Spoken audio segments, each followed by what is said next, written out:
Hi, I'm Rabbi Ariel Rackovsky. Welcome back to another edition of Tefilah Tuesdays. The Shemoneh Esrei begins with the bracha of Avos. Avos is called that because we invoke the names of Avraham, Yitzchak, and Yaakov. This is the way God describes himself. Elohei Avraham, Elohei Yitzchak, Elohei Yaakov. He describes himself that way in last week's Parsha Shmos, as well as in this week's Parsha. The Torah begins, Va'era el Avraham, el Yitzchak, ve'el Yaakov, that God made himself known, that God appeared to Avraham, to Yitzchak, and to Yaakov. The bracha begins, the Shemoneh Esrei begins by taking 3 steps back, 3 steps forward, and bowing. We bow at the bracha, at the beginning of the Avos. We bow at Magen Avraham, and we also bow at the end of Shemoneh Esrei.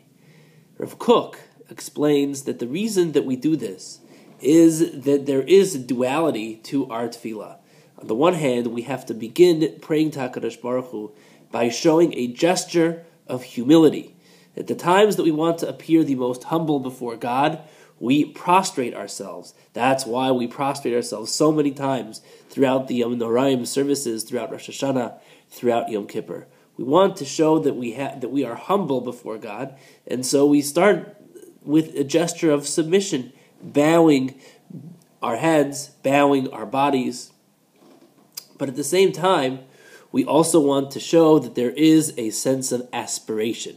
The Tana Debe Eliyahu writes that every person should ask him or herself, Masai yagiu ma'asai, lema'asei Avraham, Yitzchak, v'Yaakov. When will my actions reach the level of those of Avraham, Yitzchak, and Yaakov? This is the message that we have when we invoke the name of Avraham and Yitzchak and Yaakov at the beginning. We are showing that perhaps we may not be, that we certainly are not on their level.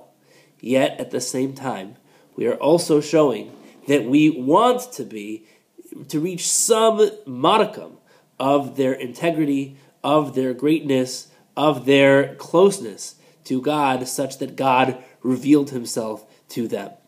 As much as we show that we have that aspiration, we also show that we recognize that closeness to the Ribono Shel Olam only begins through humility. And that is why we bow at the beginning of the Shemoneh Esrei. That is why we bow at the end of the Shemoneh Esrei as well. Continue our discussion of Shemoneh Esrei next time. Thank you for joining us on Tefilah Tuesdays.